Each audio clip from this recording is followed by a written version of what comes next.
Today I'm continuing my headlight custom build by painting the headlight reflector bowl surround to get a blackout effect. I'm also going to introduce some colour coding by colour coding the trims that fit inside the front cover of the headlight. As we've already discussed in previous videos, this shiny surface is not chrome, it's actually aluminium. So it isn't actually necessary to sand down at all, but if you can, just give it a light sand down on the areas where you're going to be painting. Now the areas we're going to be painting need to be scrupulously clean. So take a cosmetic white pad and apply a little isopropyl alcohol, and now use that to wipe down the areas where we're going to be painting. I would suggest going over it twice. If you've decided that you're going to spray paint, once masked, go straight in with an etch primer, straight on top of the aluminium. Then follow that up with your colour, whether you're using black like I am or whether you're using body colour. So now a word about masking. We've already discussed that even with the best quality masking tape, if you put masking tape onto your silvered surface, paint, and then peel it off, it will bring the aluminium off the plastic. Now because we want to mask the areas that we wish to remain reflective, clearly we do not want that to happen, because we want to leave the shiny surface there in order to maintain the headlight performance.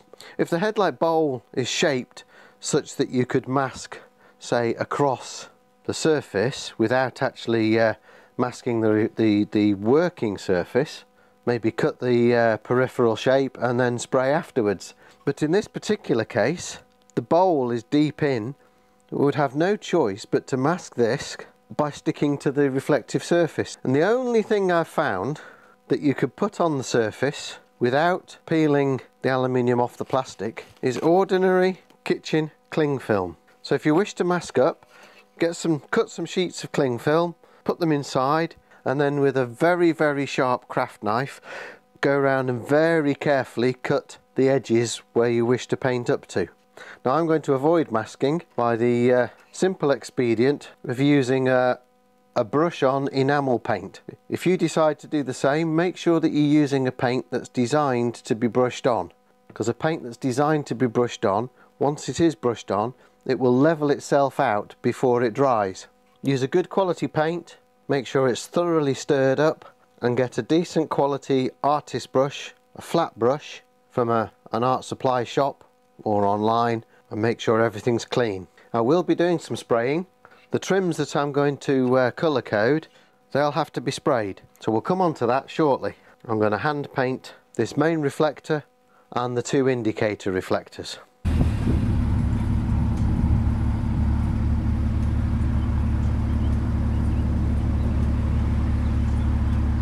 Moving on to the trims that go in the front cover, I've removed most of the aluminium from these trims by the simple expedient of putting them in the dishwasher with a load of washing, and that of course leaves the plastic surface absolutely clean. So now I'm going to apply some plastic primer to the visible surface.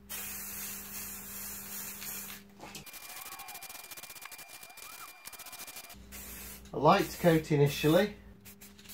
Now leave that for 10 minutes. After 10 minutes, a second light coat. And again, leave that for 10 minutes. And a third, slightly heavier coat.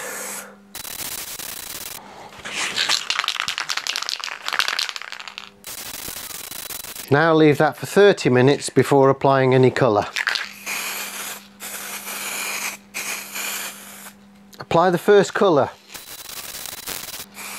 Now I'm leaning more towards a medium coat here. The colour doesn't need to be as thick and robust on these parts as it would if you were painting a body panel, because these parts are going to be sealed inside the headlight and fully protected.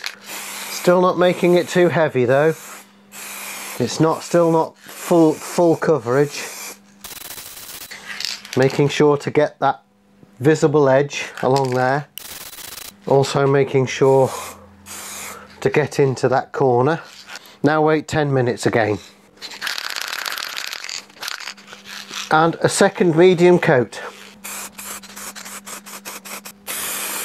And finally, after a half hour to 40 minutes rest, 2 medium coats of lacquer. I'm using a 2K lacquer. In this application you could get away with a single pack lacquer. Leave that first medium coat for 10 minutes and follow it up with the second. Et voila! A full suite of plastic parts, repaired, colour matched and blacked out, ready and waiting to go back into the headlights. There's a lot more work yet to do. In the next video I shall show you how I'm going to modify the evox-r projectors to fit the Saab headlight mounting system, including switching the beam pattern from left-hand drive to right-hand drive. And these parts need leaving in a warm place for 24 hours for the paint to dry and harden, or preferably bake them at 60 degrees for an hour if you dare to put them in your oven. If you got value from this video, please give it a like down by the title, and I shall see you next time.